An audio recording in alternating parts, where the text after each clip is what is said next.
छत्रपती संभाजीनगर शहरातील वेदांतनगर पोलीस ठाण्यात अल्पवयीन मुलीची प्रसूती झाल्यानंतर वेदांतनगर पोलिसांनी कायद्याचा बडगा उगारत या प्रकरणी मुलीचा पती, सासू आणि मुलीच्या आईवडिलांविरोधात पोक्सो कायद्यानुसार बलात्कार आणि बालविवाह प्रतिबंधक अधिनियमानुसार गुन्हा दाखल केलाय।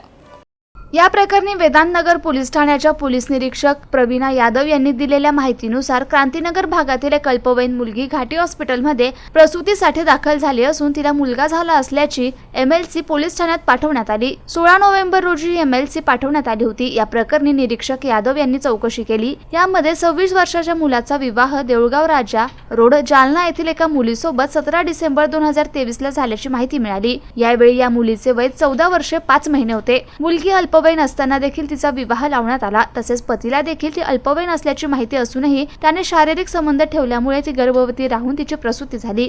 हा गुन्ह्याचा प्रकार असल्यामुळे निरीक्षक प्रवीणा यादव यांनी गुन्हा दाखल करण्याचे आदेश दिले।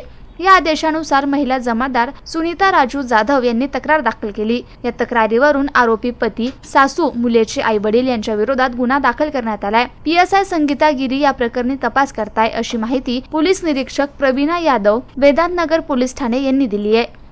मी पोलीस निरीक्षक प्रवीणा यादव, वेदांतनगर पोलीस स्टेशन। आमच्याकडे घाटीमधून एक MLC प्राप्त झाली।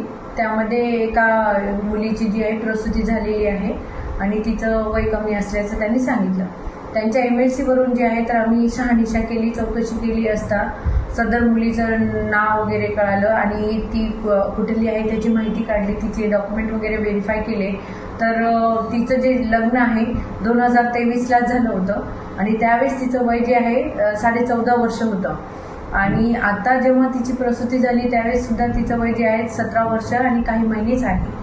म्हणजे तिचं लग्न जे आहे तर बालविवाहामध्येच झालेलं होतं आणि त्यावरून मग आम्ही तिचा जबाब वगैरे घेतला, तिच्या नातेवाईकांचा वगैरे घेतला। तर त्यांना सगळ्यांना ही बाब माहीत होती की ते मुलीचं वय कमी आहे, ती 18 वर्षापेक्षा कमी वयाची आहे। तिच्या आईवडिलांनाही माहीत होतं आणि जो मुलासोबत तिचं लग्न झालं त्या मुलालाही ते माहीत होतं। त्या मुलाच्या आईवडिलांना सुद्धा माहीत असताना सुद्धा या सगळ्यांनी मिळून संगनमत करून जे आहे बालविवाह घडवून आणला आणि बालविवाह घडवून आणल्यानंतर ज्या मुलासोबत त्या मुलीचं लग्न झालं त्यालाही हे माहीत असताना सुद्धा त्याने तिच्यासोबत जे आहे शारीरिक संबंध ठेवले आणि त्यामुळे सदरची मुलगी जी आहे प्रेग्नंट होऊन डिलिव्हरी झालेली आहे। तरी देवाच्या कृपेने ती सुखरूप आहे, तिला एक मुलगा झालेला आहे।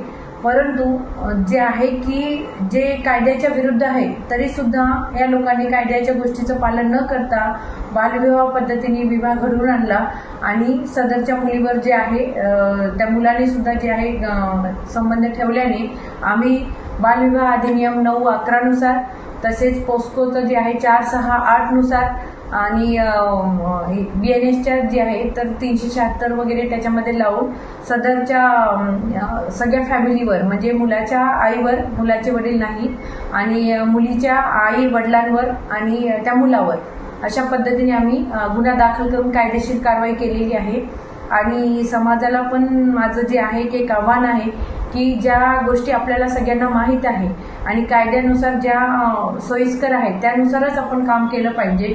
बालविवाह करणं हा गुन्हा आहे आणि यामध्ये जे आहे तर त्या मुलीचा एखाद्या जीव सुद्धा जाऊ शकला असता, परंतु ती सुखरूप आहे। तर या गोष्टीचं सगळ्यांनी भान ठेवूनच पुरुषांनी सुद्धा आणि त्यांच्या आईवडिलांनी सुद्धा हे भान ठेवूनच आपलं काम केलं पाहिजे आणि त्या गोष्टी अवॉइड केल्या पाहिजे।